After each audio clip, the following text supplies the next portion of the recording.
You're watching us here on Chartbusters on CNBC-TV18. The stock of the morning has been PNB Housing Finance. This on the back of Girish Kosgei's exit from the company. So the stock is down 16% as we speak. Let's get a word in from the promoter of the company, PNB. We have, the management, the MD of PNB joining us to detail the developments that are taking place in PNB Housing Finance. Ashok Chandra, who's the MD and CEO, joins in. Thanks a lot, Mr. Chandra, for joining in. The first obvious question, why exactly, did Mr. Girish Kosgei resign? The official reason that's given is that he's seeking external opportunities. But was it him initiating the resignation discussion, or was it something that was collectively made from the promoters as well as his side? No, I will make it very clear. Yes. Nothing from the promoter side, nothing from any other shareholder side. In fact, he has some family commitments at Bangalore, and that is the only reason for which he has put up his paper. Otherwise, nothing to be seen other than this now, in this particular case now. I think we are one of the highest shareholder in this. We have more than 28% shareholding in this, and we are holding that entire shareholding for many years. And I have firm belief that this company is growing fast, and this company will continue to grow fast in future also. Yesterday, the PNB board had the meeting, and NRC meeting also took place. And he has put up the paper, and subsequently already the NRC has and the board has engaged. Mr. Chandra, a couple of things don't tie in together. On the one hand, you're saying that he's going for family commitments, etc. But at the same time, if you look at the prior few days as well, you had Mr. Dilip Vaiteeswaran, who resigned as the chief sales officer too. So a top rung of the company's leadership is resigning. Is there something more than just personal reasons? Absolutely. It is only the personal reason, nothing more than that. Nothing more than that. Yeah. What happens now? Yeah. So Mr. Chandra, a couple of questions out here. When a big name like that leaves, there's always fear, asset quality, something with regard to, smelling a rat in some way in the books. Could you assure your investors that nothing of that sort, the guidance that's been given with regard to growth, asset quality, margins, all of that stands as per what it was earlier? Is that correct? See, as a promoter, I can only tell that we don't see any challenge in this. This is the personal reason he has cited, and he is moving to Bangalore. I think PNB, the HFL, this board also, they are going to have some investor meet today, and they will clarify all those issues. But we don't see any big challenge, anything happening in the company. You don't see big challenge, sir, but on April 8th, Anujai Saxena, who's the business head of Affordable Business, resigned with effect from 19th May. So a little over a month was the notice, and for a very senior leader. 23rd July, chief sales officer resigned. And then we have within 7 days, 31st July, Mr. Girish Kosgei resigning as MD CEO. 3 leadership positions resigning in a month and a half can't be a coincidence. See, I can't make any comment on other resignation, what has happened. See, everybody looks for some better opportunity also in that. At the same time, sir, all of them look? Yeah, they may be looking for that. We don't know, and I personally don't know what is the reason for others for resignation. But as far as I know about the MD resignation, definitely it is only for the personal reason. He has put up the paper, and he is moving to Bangalore. That is the reason he has cited, and he has discussed. I don't see more than this, and I don't visualize any other thing more than this. Okay, all right. Mr. Chandra, then let's look ahead. The captain of the team has moved out. All eyes on who the new captain is. Yeah. When exactly will you be seeing the new captain taking charge of PNB Housing? Because till then, there's a bit of a flux. So could you tell us by when? Yeah. And do you have a candidate in mind? No, nothing is in our mind. I think NRC has studied itself. They have engaged some HR firm, and I think they are very shortly they will be looking for some good alternative. And let us wait and see. I think PNB Housing, that board members also, I think they are also conducting the investors meet today. That's already started.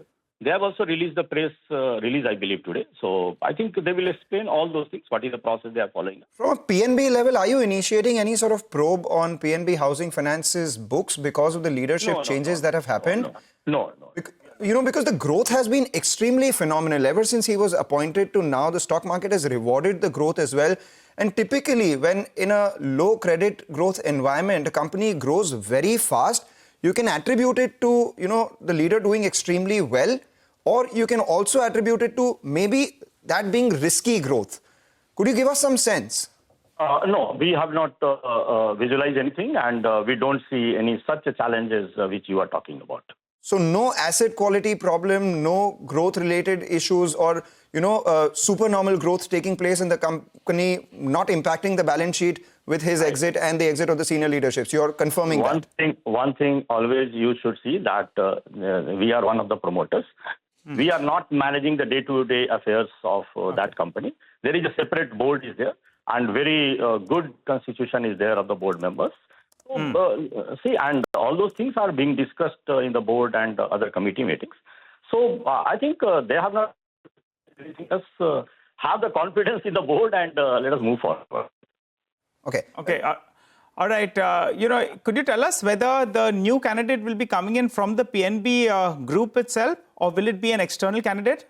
No, it is not coming from the PNB. That I can give you the assurance. I think the HR, they have already onboarded some HR firm, and they will be looking for some good candidate. And I think maybe you need to wait for some time, and definitely it will come out publicly. All right, just a final question, sir, and this is for shareholders' comfort. I need to ask you this.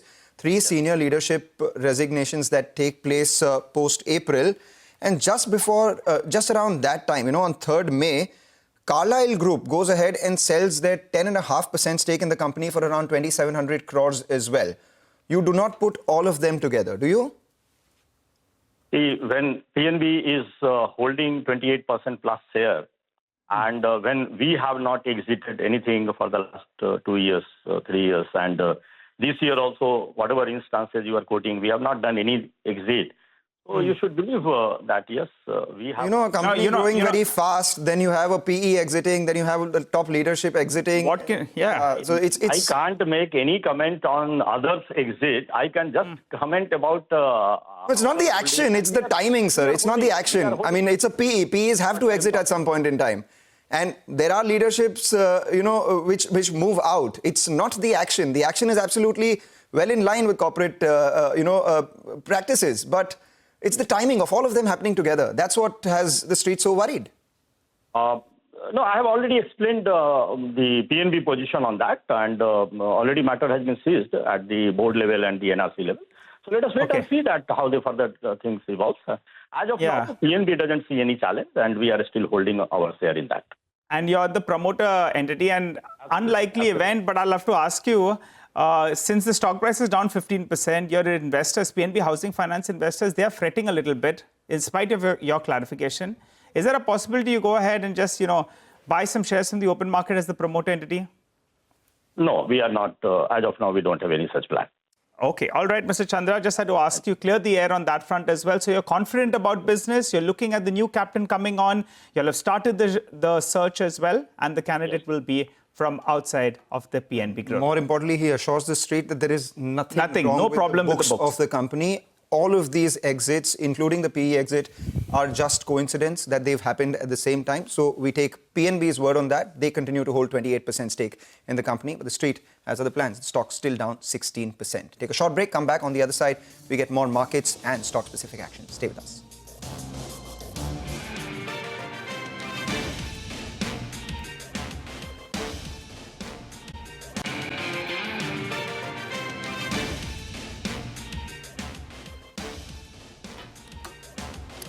Welcome back. You're watching us here on Chartbusters. Let's go to the earnings conversation that we have on the show today lined up for you. GE Shipping reported a 37% fall in profits. Revenues declined by 20% as well. G. Shivakumar, who's the Executive Director and CFO, joins in to discuss more. Mr. Shivakumar, not always fair to discuss these numbers on a quarterly basis because freight rates change regularly. So let's look ahead. Versus where the freight rates were in the first quarter, where do they stand at right now? And what's your outlook on them? if you could give us a sense, what's the current rate and how do they compare with the one that you saw in the first quarter? Morning, Mangalam.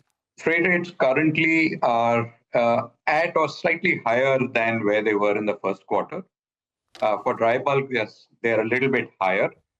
For product tankers, maybe marginally higher. Otherwise, they are more or less similar to marginally higher than in the previous quarter. That is Q1 FY26. Could you give us absolute numbers? Where do they stand at? And how do they compare with the first quarter? Yeah, so our product tankers earned somewhere in the $23,000, $24,000 blended across the different sizes of tankers. They're about the same number, maybe $1,000 more or $500 more. For the crude tankers, we probably average somewhere in the 30-ish region. We are around the same numbers in this quarter. Dry bulk are slightly better. They were probably in the low teens. We're probably somewhere in the $15,000 to $16,000 a day on average. Okay, all right. Hi, Mr. Subkumar. Thanks a lot for joining in. Well, with the potential ban on import of Russian crude, that's what various reports indicate. Could it reduce the demand of crude tankers? One of the tailwinds for the last few years has been demand due to long or increased route of Russian crude to India and to China as well. So do you see this as a potential demand disruptor? Yeah, morning, Nigel. The disruption can happen in more than one way. So you're indeed right. If you just look at if the Russian oil gets removed from the market, then what happens?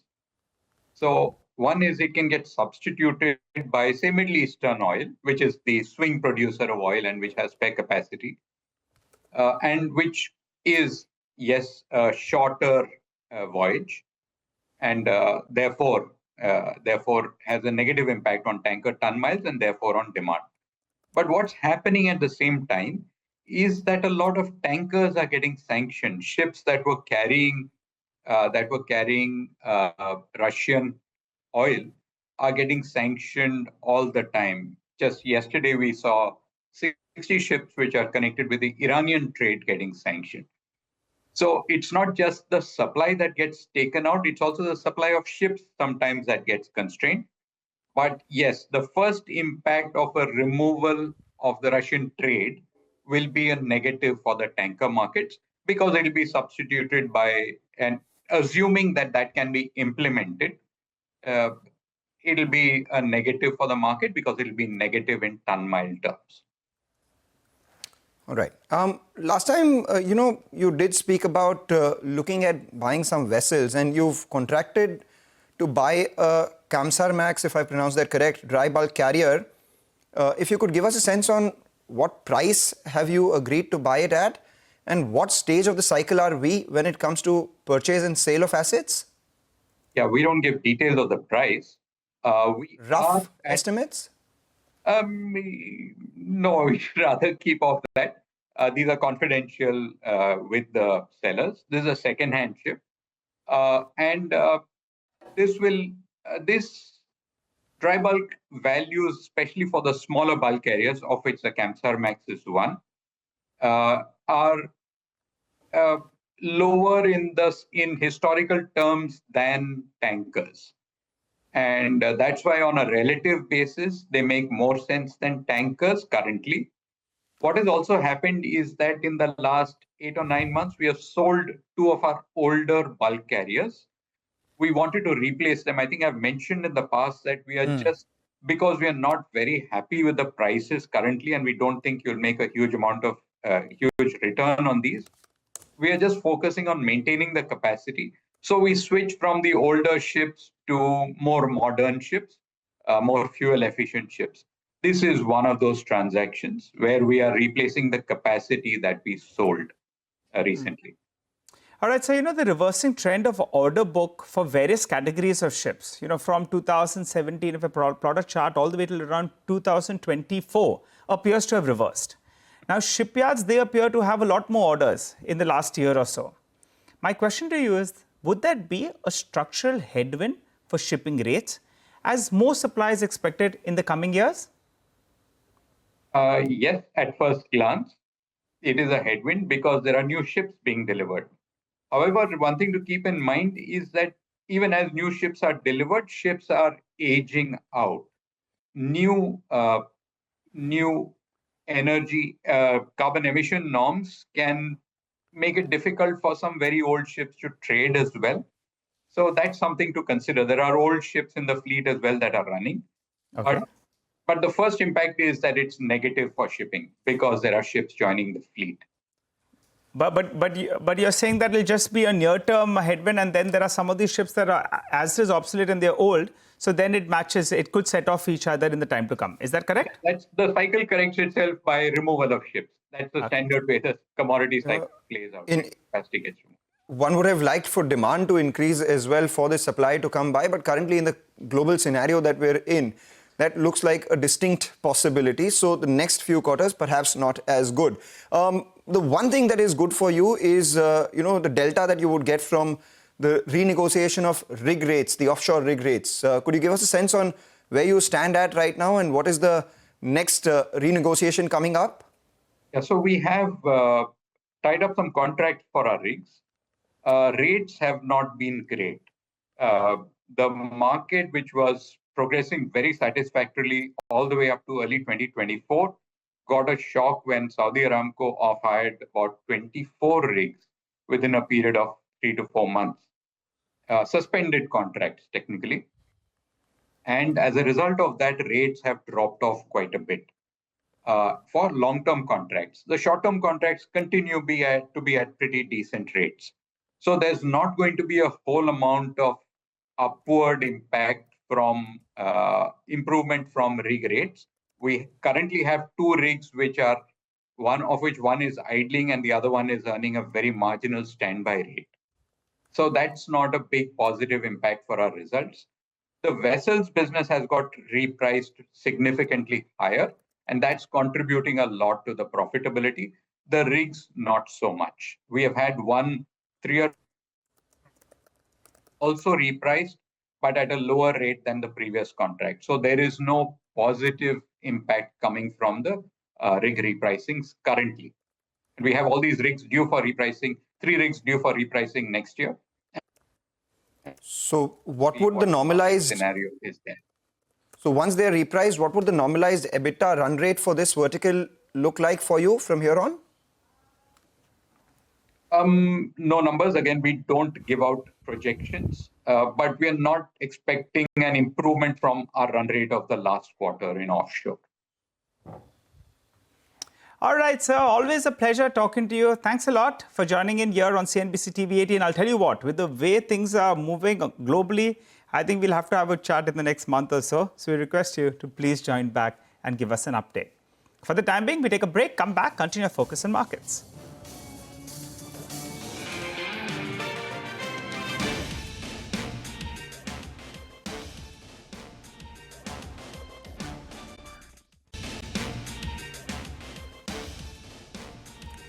Welcome back. You're tuned into Chartbusters, and as you can see here on top of Mangalam's head, he's in yellow, but he's got some green on top.